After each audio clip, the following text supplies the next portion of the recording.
अस्सलाम वालेकुम everyone, welcome back Noorin tech in IDs and welcome back to video. I hope सब कुछ ठीक ठाक होंगे। जिन लोगों ने हमारे चैनल को सब्सक्राइब किया, thank you so much for subscription. Eid के बाद दोस्तों ये सबसे पहली वीडियो है और उम्मीद है आप लोगों की ईद भी अच्छी गुजरी होगी। आप लोग ईद कैसी गुजरी कमेंट बॉक्स में ज़रूर बताइएगा। इसके अलावा जी आज की इस वीडियो में हम लोग बात करने वाले हैं थाईलैंड के डिजिटल नोमैड वीज़ा के बारे में। इसमें सबसे पहले हम लोग बात करेंगे थाईलैंड से रिलेटेड। इसके अलावा जी हम लोग बात करेंगे डिजिटल नोमैड वीज़ा बेसिकली होता क्या है। इससे पहले भी मैंने डिजिटल नोमैड वीज़ा के ऊपर एक वीडियो बनाई थी। जिन लोगों ने वो वीडियो देखी है उनको तो पता होगा, और जिन लोगों ने नहीं देखी तो आज की वीडियो में भी हम लोग आप लोगों के साथ डिस्क्राइब कर देंगे कि डिजिटल नोमैड बेसिकली वीज़ा होता क्या है। और इसके अलावा जी हम लोग बात करेंगे कि कौन कौन से लोग जो हैं ये इस वीज़ा के लिए एप्लीकेबल हैं, और इसकी जो फ़ी है वो कितनी है, और आप लोग किस तरह से इसको अप्लाई करेंगे, और जो भी इसकी रिक्वायरमेंट्स हैं और जो भी इसका प्रोसेस है, ये सारी चीज़ें आप लोगों के साथ डिस्कस करेंगे। वीडियो काफ़ी ज़्यादा इंपॉर्टेंट होने वाली है। अगर आप लोग डिजिटल नोमैड वीज़ा के बारे में थोड़ा बहुत जानना चाहते हो और आप लोगों को थोड़ा बहुत भी इंटरेस्ट है तो आप लोग नहीं करना ये है कि आप लोगों ने वीडियो को फुल एंड तक देखना है ताकि आप लोगों को सारी चीज़ों की समझ आ सके। सबसे पहले दोस्तों हम लोग बात करते हैं थाईलैंड की। थाईलैंड दोस्तों एक एशियन कंट्री है और ये बर-ए-आज़म एशिया के अंदर आता है और पूरी दुनिया में टूरिज्म के हवाले से बहुत ज़्यादा मशहूर है। इसकी कल्चर की बात की जाए, इसके खानों की बात की जाए, या इसके वहाँ के जितने भी साहिल हैं उनकी बात की जाए, खूबसूरती के लिहाज से थाईलैंड जो है ये पूरी दुनिया में काफ़ी ज़्यादा फेमस है। थाईलैंड का दोस्तों जो सबसे पहला वीज़ा था वो था विजिटर वीज़ा, जो कि आप लोगों को 60 दिन के लिए थाईलैंड की जो गवर्नमेंट है ये आप लोगों को प्रोवाइड करती थी और आप लोग उसके थ्रू जो है ये थाईलैंड जा सकते थे। लेकिन अभी की अगर बात की जाए डिजिटल नोमैड वीज़ा, जो कि जून 2024 में इसकी अनाउंसमेंट की गई है, और ये वीज़ा है क्या, इसमें कौन कौन से ममालिक शामिल हैं, ये सारी चीज़ें आप लोगों के साथ डिस्कस करते हैं।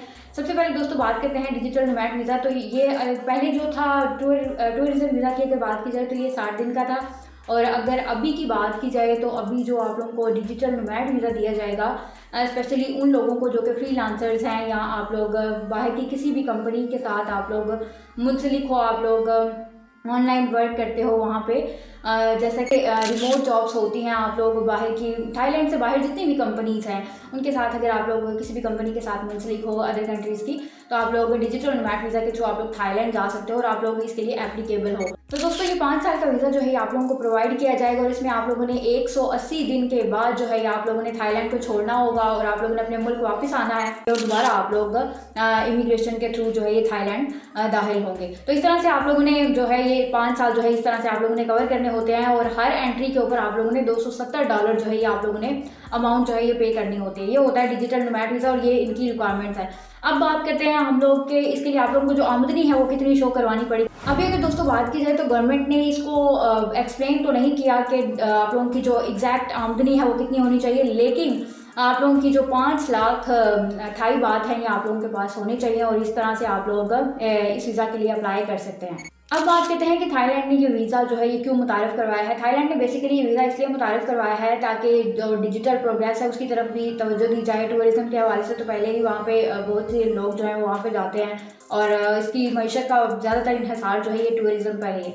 तो इस वीज़ा को डिज़ाइन करने का मकसद ये है कि बाकी जो अदर कंट्री से जितने भी लोग हैं जो कि पढ़े लिखे लोग हैं वो भी इस जानिब जो है ये आएँ और यहाँ पे आके डिजिटल नोमैड वीज़ा के थ्रू जो है ये यहाँ पे थाईलैंड का रुख करें और यहाँ के कल्चर के बारे में थोड़ा सा यहाँ के कल्चर को थोड़ा सा एक्सप्लोर करें। बहुत से ऐसे लोग होते हैं जिनको बहुत सारी चीज़ें जो हैं ये फिर सीखने को मिलती हैं।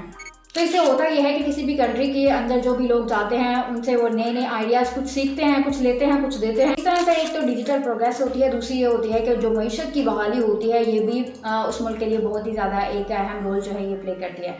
तो इस वीज़ा को डिज़ाइन करने का मकसद बेसिकली ये है कि जैसे कि इंडोनेशिया, मलेशिया जो है इस टाइम पे डिजिटल नोमैड वीज़ा के ऊपर काम कर रहे हैं, सिंगापुर लोग खुद काम कर रहे हैं इनफरादी तौर पर किसी भी कंपनी के साथ मुंसलिक हैं। आप लोगों ने अगर कंपनी के साथ आप लोग मुंसलिक हो तो आप लोगों ने करना यह है कि जो भी आप लोग रिमोट वर्क कर रहे हो उसकी जो पे की जितनी भी स्लिप्स होंगी लास्ट 6 मंथ की, ये सारी चीज़ें आप लोगों ने अपने डॉक्यूमेंट्स के अंदर शामिल करनी है।